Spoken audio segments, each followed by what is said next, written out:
Bhima ಇವನಿಗಿನ್ನು engage, ಆದರೆ ಎಲ್ಲರ ಜೊತೆನೂ ಎಂಗೇಜ್ ಆಗಿರ್ತಾನೆ.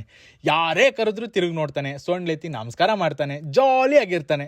ಎಲ್ಲರೂ ಒಂದೇ ಸಮ ಕರಿತಿದ್ರೆ ವಾಗ್ರಾಮಾರಯ ನಂಗೆ ಸೊಂಡ್ಲೆತ್ತಿ ಎತ್ತಿ ಸಾಕಾಯ್ತು ಅಂತಾನೆ. ಕಟ್ಟಾಕಿದ್ರೆ ನಿಂತಲ್ಲಿ ನಿಲ್ಲಲ್ಲ ಅಂತಾನೆ. ಏನೋ ಒಂದು ಒಟ್ಟಿನಲ್ಲಿ ಮಾಡ್ತಾನೆ ಇರ್ತಾನೆ. ಮಕ್ಕಳು, ಹುಡುಗರು, ಹುಡುಗಿರು, ವಯಸ್ಸಾದವರು ಎಲ್ಲ ವಯಸ್ಕರಿಗೂ ಇವನಂದ್ರೆ ಸಾಕು, ಅಷ್ಟಿಷ್ಟ. ಎಷ್ಟೇ ಆನೆ ಇದ್ರು ಭೀಮಾ ಭೀಮಾ ಅನ್ನೋದಂತೂ ಜನ ಬಿಡೋದೇ ಇಲ್ಲ ಅಂತಾರೆ.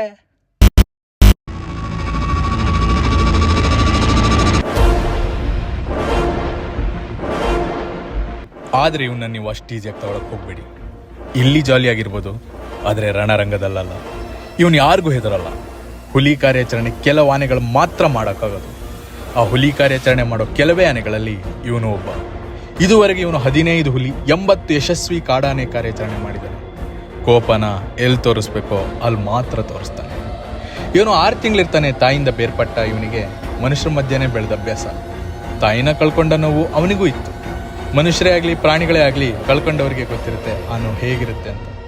ಆದರೆ ಅದನ್ನೆಲ್ಲೂ ತೋರಿಸ್ದೆ ಜಾಲಿಯಾಗಿ ನಮ್ಮ ಜೊತೆ ಇರೋನು ಈ ನಮ್ಮ ಭೀಮ. ಆದರೆ ಅವನು ಕಳ್ಕೊಂಡಿದ್ದು ಒಂದೆಡೆ, ಆದರೆ ತುಂಬಾ ಪಡ್ಕೊಂಡಿದ್ದಾನೆ.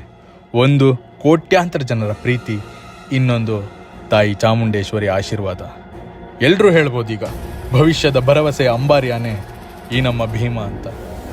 ಆದರೆ ತಿನ್ನೋ ಐಟಮ್ ಏನಾರು ನೀವು ಇಟ್ಕೊಂಡಿದ್ರಿ ಅನ್ಕೊಳ್ಳಿ, ಅಣ್ಣ ಎಲ್ಲಿದ್ರು ನಿಮ್ಮ ಹತ್ರನೇ ಬಂದು ಸೊಂಡ್ಲು ಚಾಸ್ತಾನೆ.